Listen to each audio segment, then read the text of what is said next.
Hi hello welcome to post 360. నేను మీ మురళీ రాపల్లి. మహా TV మనందరికీ తెలుసు. బిఆర్ఎస్ సంబంధించినటువంటి కార్యకర్తలు వచ్చి నాయకులు వచ్చి మహా టీవీని బయట ఉన్న కార్లని అంటే లోపలికి వెళ్ళనివ్వలేదు. లోపల కార్ రూమ్, పీసీఆర్, ఎంసీఆర్ వీటి ఎక్కడికి వెళ్ళనివ్వలేదు. స్టూడియోస్ లో కూడా వెళ్ళనివ్వలేదు. గేటేసి అడ్డుపడ్డారు. కానీ బయట దొరికిన వాటిని దొరికినట్టు పగలగొట్టేసేయటం అయితే జరిగింది. సో ఇటువంటి దాడుల్ని సమర్థించే అవకాశమే లేదు. కానీ ఇక్కడ వండర్లేని అది చాలా ఇంపార్టెంట్. దాడుల్ని సమర్థించమంటే ఆ మీడియా హౌస్ ను సమర్థిస్తున్నట్టయితే కాదు. ఎందుకంటే వాళ్ళు పెట్టినటువంటి థంబ్నెయిల్స్ మీరు చూస్తే పిచ్చెక్కిపోతుంది. ఎంత దారుణంగా అంటే అంత దారుణమైన థంబ్నెయిల్స్. వాళ్ళ జీవితంలో అసత్యాన్ని తప్పించి ఏది ప్రమోట్ చేయని ఛానల్ ఏదైనా ఉందంటే ఆ 4 ఎల్లో మీడియా ఛానల్సే అంటూ ఇప్పుడు బిఆర్ఎస్ నాయకులు చెప్తూ ఉన్నారు. అందుట్లో ఒక దానిపైన దాడి జరిగింది, ఇకపైన జరగబోతూ ఉన్నాయి అంటూ మాట్లాడటం జరుగుతుంది. అయితే మహావంశీ గారు బయటకు వచ్చి పత్రికా స్వేచ్ఛ ఇదేనా మీడియా పైన దాడులు అంటూ చాలా తీవ్రంగా స్పందించడం జరిగింది. నిజంగానే మీడియా పైన దాడి జరిగితే స్పందించాలి, కానీ తప్పుడుగా బిహేవ్ చేసే మీడియా పైన దాడులు జరిగి స్పందించాల్సిన అవసరం లేదేమో. ఒకవేళ నిజంగా మీడియా పైన స్పందించాలి, పత్రికా స్వేచ్ఛ గురించి మాట్లాడే హక్కు మహా టీవీ యాజమాన్యానికి ఉందా అంటే లేని లేదు. థంబ్నెయిల్స్ కానీ వాళ్ళు ప్రోపగాండా కానీ అక్కడ మధు అనే ఒక వ్యక్తి ఉంటాడు, ఆడు చెప్పే సొల్లు గాని మనం వింటా ఉంటే మొత్తం అబ్బుతాడు. రితు వర్మ అనే అమ్మాయి పైన మీకు అందరు తెలుసు. తన వీడియో నేను చూడటం జరిగింది. ఒకటి తను చెప్తాం ఏంటంటే, నా పైన మీరు పెట్టే చెత్త స్టోరీలు, అసత్య ప్రచారాలు ఆపండి అంటూ అమ్మాయి మహా న్యూస్ దగ్గర అడగడానికి వెళ్తే అక్కడ ఫేక్ ఎఫ్ఐఆర్ చూపించి నిన్ను అరెస్ట్ చేయడానికి పోలీసులు వచ్చారు. ఇక్కడ నుంచి నువ్వు కిందకి వెళ్తే వెంటనే నిన్ను పోలీసులు అరెస్ట్ చేసేస్తారు. కాబట్టి నువ్వు ఏదైనా చెప్పాలంటే ఇప్పుడే చెప్పాలి. ఇప్పుడు చెబితే దీన్ని నేను ప్రజల్లోకి తీసుకెళ్తాను, లేదు అంటే కిందకి వెళ్ళగానే నిన్ను అరెస్ట్ చేస్తారు అంటూ ఫేక్ ఎఫ్ఐఆర్ చూపించినట్టుగా చూపించి అమ్మాయిని ప్రలోభ పెట్టి భయపెట్టి భయభ్రాంతులు గురి చేసి తనని ఇంటర్వ్యూకి ఒప్పించారంట. అంత క్రూయల్ మైండ్ సెట్ ఉన్నారు. అంటే నేను వర్క్ చేస్తున్నప్పుడు కూడా చాలా జరిగినాయి, అవన్నీ చెప్తా టైం వచ్చినప్పుడు. ఓకే, వదిలేద్దాం. ప్రస్తుతానికి అమ్మాయి చాలా క్లియర్ గా చెప్పింది, నన్ను అంతా భయపెట్టారు పోలీసులు అంటే మనకి ఎట్లా ఉంటుంది, వణికిపోతాం కదా. అదే జరిగింది అక్కడ కూడా. నేను కూడా భయపడి వితౌట్ మేకప్ దాంతో ఇంటర్వ్యూ చేయడం జరిగింది. కానీ వెరీ సూన్ కర్మ గ్యారెంటీగా వాళ్ళ మీదకి వస్తుంది, నన్ను అంతా బ్లాక్ మెయిల్ చేశారు వాళ్ళు అంటూ అమ్మాయి మాట్లాడారు. అన్నట్టుగానే ఇప్పుడు మహావంశీ మునిగిపోయే సిచ్యువేషన్. టీవీ ఛానల్ బద్దలు కొట్టారు. కానీ దాన్ని కూడా పబ్లిసిటీ కోసం వాడుకోవడం అనేది మహా టీవీకి వెనక పెట్టిన విద్య. వాడుకుంటారు. ఎందుకంటే మూర్తి గారు ఉన్నప్పుడు దగ్గర నుంచి మేము మహా టీవీలో అదే చేశాం.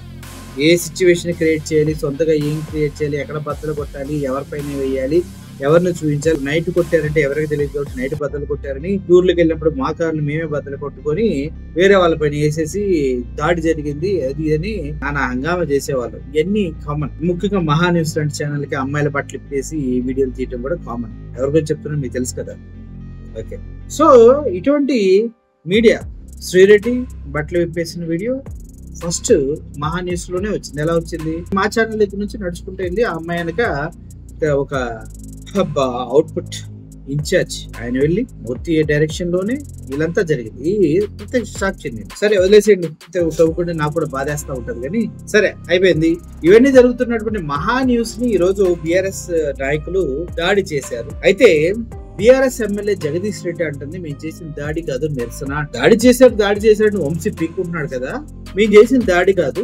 ఆంధ్రప్రదేశ్ తెలంగాణ విడిపోవడానికి, తెలంగాణకి ప్రత్యేక రాష్ట్రం ఏర్పడటానికి కారణం కేసీఆర్ గారు, ఆయన కొడుకు కేటీఆర్ గారు, వాళ్ళ కుటుంబం. వాళ్ళపైనే తప్పుడు రాత్రులు రాస్తారా అంటూ ఆయన ధ్వజమెత్తి మాట్లాడుతూ నిజంగా చాలా సీరియస్ గా మాట్లాడారు ఆయన జగదీష్ రెడ్డి గారు. కామెంట్ చేస్తూ మేము చేసింది దాడి కాదురా నాయన నిరసన అంట. అంటే నిరసనే ఈ రేంజ్ లో ఉంటే దాడి ఏ రేంజ్ లో ఉంటుందో పాపం మహావంశీకి అర్థం కావట్లేదు. వంశీ గారు కొద్దిగా ధైర్యవంతుడు అని అందరూ అనుకుంటారు, కానీ అంత ధైర్యవంతుడు కాదని మాత్రం నాకు తెలుసు. మంచి వ్యక్తి, పర్సనల్ గా చాలా మంచి వ్యక్తి. కానీ వెనకుండి నడిపించే కొన్ని శక్తులు ఉంటాయి. థంబ్నెయిల్స్ ఇలా పెడితేనే వెళ్తుంది, ఆ అమ్మాయి ఫోటోకి ఈ అమ్మాయి ఫోటో మార్చి పెడితే కన్ఫ్యూజన్ లో చూస్తారు, లేదంటే అలా కాకుండా ఇలా చేద్దాం, ఈ థంబ్నెయిల్ ఇలాగ పెడితే వాడికి అక్కడ కాలిద్ది, మన దగ్గరకు వచ్చి ఫైట్ చేస్తాడు, అప్పుడు దాన్ని మనం న్యూస్ చేసుకోవచ్చు, ఇలా చెప్పే కోవట్లు చాలా మంది ఆయన చుట్టూ ఉంటారు. సో వాళ్ళందరి గురించి పాపం ఈయన బ్యాడ్ అయిపోతా ఉంటాడు మహావంశీ. బేసికల్ గా కొద్దిగా దురద ఉంటది, పచ్చ రక్తం దురద అదంతా ఉంటది, అది కామన్. ఎందుకంటే అంతే, అయినా విజయవాడ ఎక్కడో పుట్టాడు, కందుకూరులో ఎవరో సమ్ పొలిటీషియన్ ఇన్వెస్ట్ చేశాడు, ఏదో జరిగింది నాకు తెలుసు నేను ఉన్నప్పుడు. మొత్తానికి ఇప్పుడు మహా టీవీ మొత్తం ఆయనే నడుపుకుంటూ ఉన్నారు. మంచిది, హ్యాపీ, నాకు కూడా హ్యాపీ. బట్ థంబ్నెయిల్స్ చాలా తప్పుగా పెట్టారు.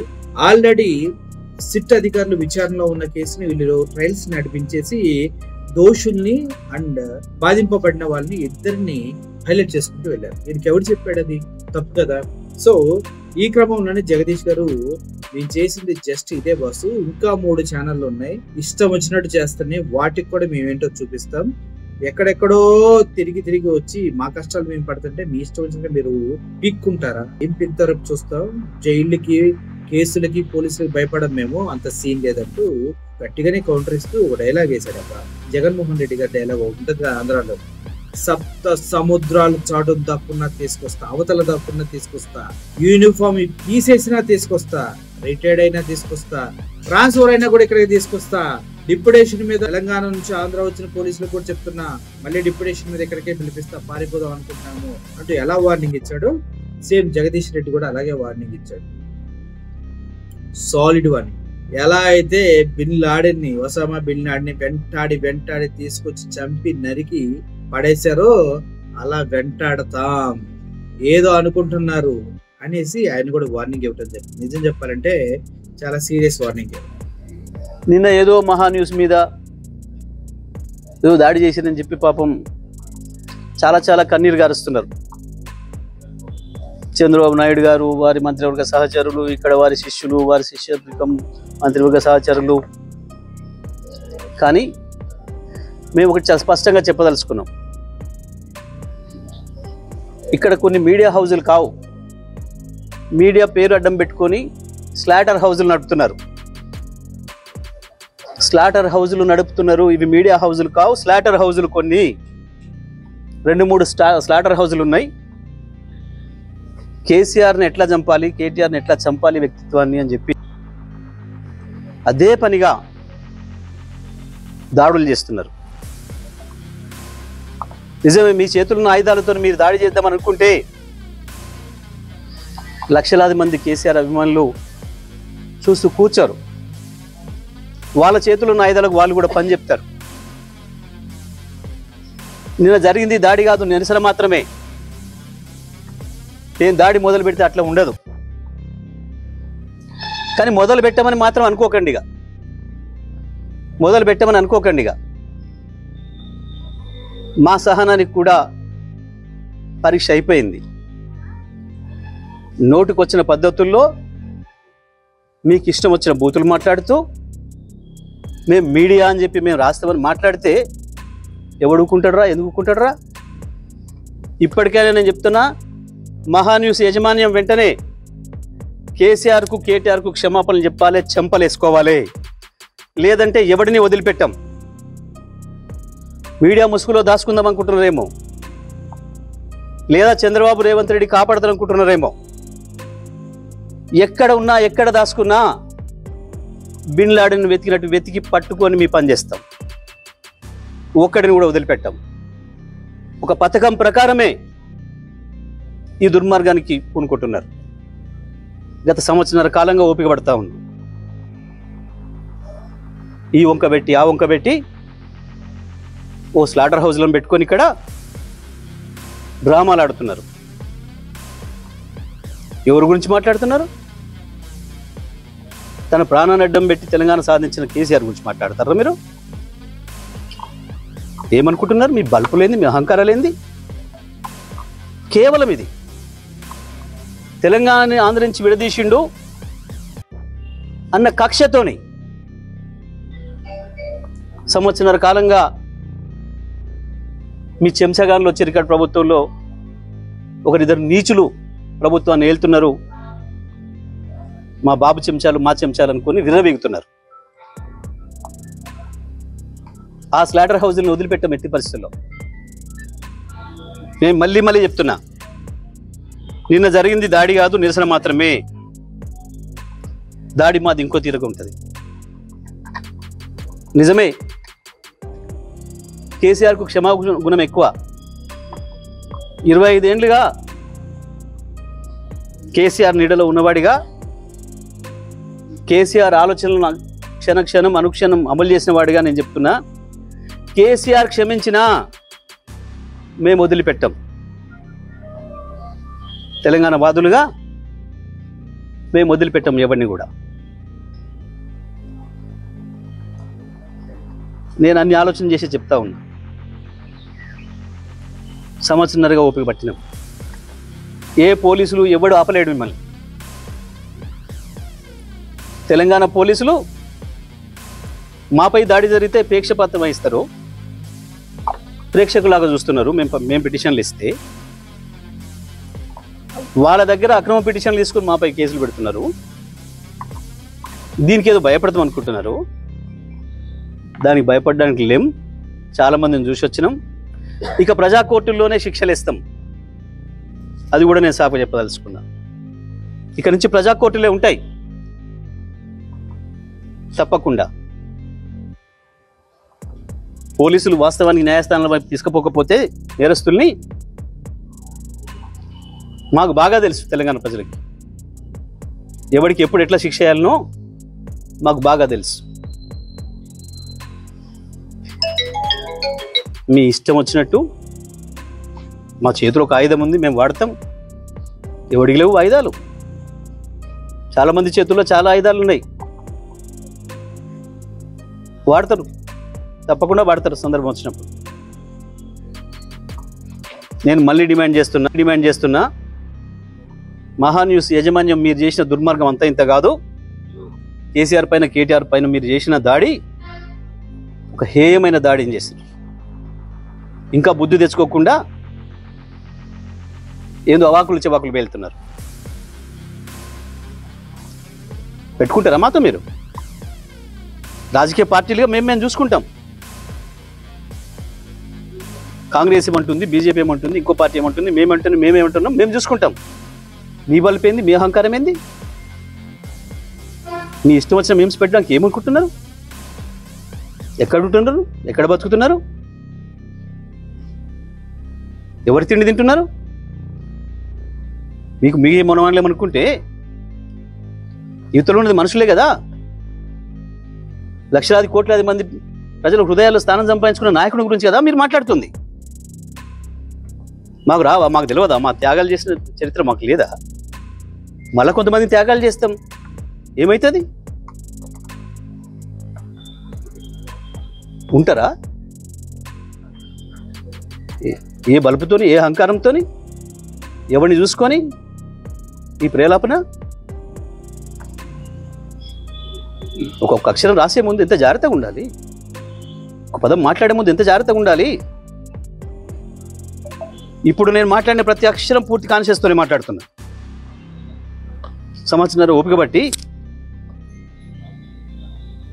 కేసీఆర్ మీద, కేటీఆర్ మీద మీరు నిన్న మొన్న చేస్తున్నది ఏంది? నీది మీడియానా? నీది మీడియా హౌస్ కాదు, స్లాటర్ హౌస్. ఇంకా 2-3 కూడా ఉన్నాయి దాంతోపాటు స్లాటర్ హౌస్. చెప్తాం తప్పకుండా, అందరి సంగతి చెప్తాం. ఎవరిని వదిలిపెట్టాం, ఎంతవరకైనా చూస్తాం. మేము ఇదే పద్ధతి కొనసాగిస్తామని కనుక మీరు అహంకారంతో పోతే మా పద్ధతులు మాకు కూడా ఉన్నాయి. తప్పకుండా ఈ స్లాటర్ హౌస్లో పనిపడతాం. ఎట్లా ప్రజలతో శిక్ష పెంచాలో వేయిస్తాం. అక్కడ ఆంధ్రలో జగన్మోహన్ రెడ్డి, ఇక్కడ కేటీఆర్, కేసీఆర్, వీళ్ళు ఇండివిజువల్ పార్టీలు ఉన్నటువంటి వ్యక్తులు. ఎందుకంటే ఒకటి పైన ఆధారపడరు, ఒకడికి నీ పక్కన చేరనివ్వడు. ప్రజలకి ఏమన్నా చేయాలన్నా కూడా వీళ్ళు సొంతగా చేస్తారు. ప్రజల్లో వీళ్ళకి ఇప్పటి వరకు మద్దతు తగ్గలేదు. నాకు తెలిసి హైదరాబాదు గతంలో ఎలా ఉండేదో, ఇప్పుడు కేసీఆర్ గారు ముఖ్యమంత్రి అయినప్పుడు హైదరాబాద్ ఏ రేంజ్ లో డెవలప్ అయిందో నేను సాక్షిని. ఒక 30 కిలోమీటర్లు హైదరాబాద్ పెరుగుకుంటూ వెళ్ళిపోయింది. ఇప్పుడు ఎవడైనా గచ్చిబౌలి వెళ్ళండి, అది జపాన్ లోనో వేరే కంట్రీలోనో ఉన్న ఫీలింగ్ వస్తుంది. ఆ కేబుల్ బ్రిడ్జి, ఆ ప్రాంతం మొత్తం చూస్తాం. సో అభివృద్ధి అనేది హైదరాబాద్ లోనే కేంద్రీకరించారు, అది తప్పే. బట్ వేరే ఊళ్ళకు కూడా వెళ్ళవలసింది, బాగుండేది. కానీ ఇప్పుడు వాళ్ళ పైన దాడి చేయడంలో మెయిన్ రీజన్ ఏంటంటే, చంద్రబాబు నాయుడు గారు మళ్ళీ తెలంగాణలో తన పార్టీని స్టార్ట్ చేయాలని, మళ్ళీ కేసీఆర్ కేటీఆర్ గనక స్ట్రాంగ్ అయితే వీళ్ళు వెళ్ళటం కుదరదు కాబట్టి ఇప్పటి నుంచే కొద్దిగా నరుక్కుంటూ వద్దాం అనేసి ఆలోచిస్తున్నట్టుగా వార్తలు వస్తుంది. నిజం చెప్పాలంటే ఎవడేమనుకున్నా కూడా నెక్స్ట్ కేసీఆర్ కేటీఆర్ బీఆర్ఎస్ పార్టీయే వస్తుంది, అందులో డౌటే లేదంటూ తెలంగాణ వాదులు మాకు చెప్తూ ఉన్నారు. రేవంత్ రెడ్డి ఎంత ట్రై చేసినా కూడా ఏమీ కాదని కూడా చెప్తున్నారు. దానికి రీజన్స్ ఏంటనే మీకే తెలుసు. ఎంతో మంది పేదల పూజ చేశారు, ఎంతో మందిని ఇబ్బంది పెట్టారు. ఇప్పటికీ 6 గ్యారెంటీలు పూర్తి స్థాయిలో ఇవ్వలేదు. అదేదో ఇందిరమ్మ ఇల్లు ఇస్తున్నారు కానీ పైన పెంకులు పెట్టి పైన స్లాబ్లు వేసి ఇస్తున్న ఇల్లు చూస్తూనే ఉన్నాం. రైతులకు ఎవరికి ఏం లేదు. అమ్మ నా బూతులు తిడుతున్నారు. తెలంగాణ వాసులు అయితే ఆంధ్ర వాసులు స్మార్ట్ గా నీట్ గా మాట్లాడరు. అమ్మ నా బూతులతోనే స్టార్ట్ చేస్తున్నారు. అలాగే స్టార్ట్ చేస్తున్నారు. కాబట్టి కేటీఆర్ కి కేసీఆర్ కి రోజు క్రేజ్ పెరుగుతుంది. సో తోడు దొంగలిద్దరు, అంటే తోడు దొంగలని ఎందుకు అంటున్నానంటే ఓటుకు నోటు కేసులో రేవంత్ రెడ్డి గారు ఉన్నారు, అదేవిధంగా చంద్రబాబు నాయుడు గారు ఉన్నారు. ఈయన డబ్బులు కట్టలు మూటలు తీసుకెళ్లి బ్యాగులో ఓపెన్ చేసి పెట్టిన వ్యక్తి రేవంత్ రెడ్డి గారు, తెలంగాణ సీఎం, ప్రస్తుత సీఎం. అదేవిధంగా చంద్రబాబు నాయుడు గారు అనే వ్యక్తి they briefed me don't worry brother I'm here అన్న వ్యక్తి చంద్రబాబు నాయుడు. వీళ్ళిద్దరు కలిసి అక్కడ 6 గ్యారెంటీలు, ఇక్కడ సూపర్ 6. అర్థమవుతుంది మీకు? అలా ఉంటుంది పరిస్థితి. సో వీళ్ళంతా కలిసి బీఆర్ఎస్ తొక్కేయాలి, ఇక్కడ వైఎస్ఆర్సీపీ తొక్కేయాలి. మళ్ళీ వాళ్ళే రావాలి నా ఉద్దేశంతో ఉద్దేశపూర్వకంగానే బీఆర్ఎస్ పార్టీ పైన వాళ్ళ సంబంధిత ఛానల్ ఏవైతే ఆంధ్రాలో న్యూస్ ని తెలంగాణలో ఆఫీసులు పెట్టి నడిపిస్తూ తెలంగాణ వాళ్ళపైనే అసత్య ప్రచారాలు ఇష్టానుసారంగా తమ్నెల్స్ పెట్టి ఆడుకుంటున్న ఛానల్స్ ఎన్నున్నాయో తెలుసు కదా. ఏవైనా ఆంధ్రజ్యోతి, మహా న్యూస్, TV5, ఈనాడు ఇవన్నీ కలిసి చేస్తున్నాయంటూ ఎమ్మెల్యే జగదీశ్వర్ రెడ్డి చెప్పడం జరిగింది. మరి దాని ప్రకారమే చర్యలు తీసుకుని ముందుకు వెళ్తున్నారు. రాబోయే రోజుల్లో మహా టీవీ లాగా ఇంకెన్ని టీవీ ఛానల్ పగులుతాయో చూడాల్సిన అవసరం ఎంతైనా ఉంది. ఎందుకంటే ఇప్పటికే అందరూ తమ్నెల్స్ మార్చేస్తున్నారు. అంతా ప్రైవేట్ లో పెట్టేసి వీడియోస్ ని తమ్నెల్స్ మార్చి పెడుతున్నారు. అంటే ఒకే ఒక్క దెబ్బ మహా న్యూస్ కి తగిలితే మిగిలిన ఛానల్స్ కూడా తమ్నెల్స్ ని మళ్ళీ డిజైన్ చేసి పెడుతూ ఉన్నారు. కాబట్టి చేసింది తప్పుడు పని అని క్లియర్ గా అర్థమవుతుందా లేదా? మహా న్యూస్ కూడా మొత్తం తమ్నెల్స్ మారుస్తుంది కదా. తప్పు చేయని తమ్నెల్స్ మార్చడం ఎందుకు? అంటే తప్పు చేశారని అర్థం ఒప్పుకున్నట్టే కదా. దేనికైనా సిద్ధం. దాడులు చేస్తారా అంటే చేస్తారు. మరి పత్రికా స్వేచ్ఛ అంటే ఏంటి? ఎదుటివాడి పర్సనల్ లైఫ్ లోకి వెళ్ళి కెలకటవా? ప్రజలకు ఉపయోగపడి చేయాలి. ఆయన ఎవడికో ఫోన్ చేసి రమ్మంటే నీకేంటి సంబంధం? అసలు ఆ ఆధారాలు నీ దగ్గర ఉన్నాయా నువ్వు ప్రజెంట్ చేయడానికి? లేవు కదా. లేనప్పుడు నువ్వు ఎలా మాట్లాడతావు? అంటే సిట్టు విచారణ చేస్తూ ఉంటే ఇంకా నీ ఇష్టం వచ్చినట్టు నువ్వు వాగొచ్చా? నీ ఇష్టం వచ్చినట్టు ఎవరితో వాళ్ళతో లింకులు, ఎవరితో వాళ్ళతో పడితే రాత్రికి రమ్మన్నాడు, ఫోన్ చేశాడు, పట్టుకున్నాడు, ఇంకా రాసుకోవటమా? ఆ మధు అనేవాడు మాట్లాడుతూ ఎర్రగా బుర్రగా కనిపిస్తే చాలు, ఎవరినైనా యాంకర్ అయినా, యాక్టిస్ట్ అయినా, జూనియర్ ఆర్టిస్ట్ అయినా కూడా వాళ్ళ ఫోన్ ట్యాప్ చేసి వాళ్ళని రమ్మని పిలిచేవాడంటూ వాడు మాట్లాడుతున్నాడు. ఏం రా పాలరాజు నీ వల్ల ఉపయోగం?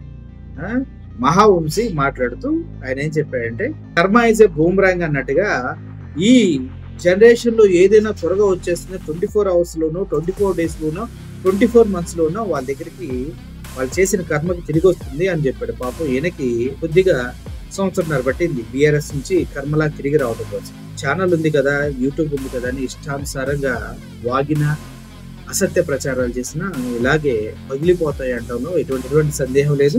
ఇప్పుడు సో కాల్డ్ సామాజికవేత్తలంతా వచ్చి పాపం మహా టీవీకి సంఘీభావం తెలుపుతూ ఇది మీడియా పైన దాడి అని చెప్పే వాళ్ళందరికీ నాది ఒకటే క్వశ్చన్. సాక్షి కూడా మీడియానే కదా. టీడీపీ జనసైనికులంతా కలిసి ఆంధ్రప్రదేశ్ లో పలు సాక్షి ఆఫీసుల పైన దాడులు చేసి మంటలంటించిన సందర్భాల్లో ఈ కుహానాగాళ్ళంతా ఎక్కడికి వెళ్ళారు, ఎందుకు మాట్లాడలేదు? ఇప్పుడు మీడియా స్వేచ్ఛ గురించి, మీడియా పైన దాడి గురించి ఎందుకు మాట్లాడుతున్నారంటే అదే మ్యాజిక్. కడుపు అన్నం తినేవాడు ఎవడు ఇలా బిహేవ్ చేయడు, గడ్డి తినేవాడే బిహేవ్ చేస్తాడు, ఒక అమ్మకి అప్పకి పుట్టినవాడు కూడా ఇలా చేయడంటూ చాలా మంది అంటూ ఉన్నారు. మరి అందులో వాస్తవాలు ఎంత, అవాస్తవాలు ఎంత అనేది మీరే చెప్పాలి. మొత్తానికి బీఆర్ఎస్ మహా టీవీ పైన చేసిన దాడిలో మహా టీవీది తప్పుంది అంటూ ఎమ్మెల్యే జగదీష్ రెడ్డి మాట్లాడుతూ ఎక్కువ తక్కువ చేస్తే మేము చేసిన నిరసన ఈసారి దాడి చేస్తామని చెప్పడం కూడా జరిగింది. అయినా దాడి చేయడానికి ఏమైనా మొత్తం సామాన్ సర్దేశారు కదా బయటికి. వంశీ గారు చాలా తెలివిగలవారు. సో ఇది తర్వాత కూడా ఇంకా వేరే ఛానల్ మీద కూడా కొద్దిగా కన్నేస్తారంట, జాగ్రత్తగా ఉండండి. జగన్మోహన్ రెడ్డి గారు మీకేం సంబంధం లేదు, మీరేమి చేయాల్సిన అవసరం. ఇక్కడ కాగల గారేమో దేవతలే చేసుకుంటూ వెళ్ళిపోతున్నారు. Thank you for watching. Murali Sen. Thank you so much.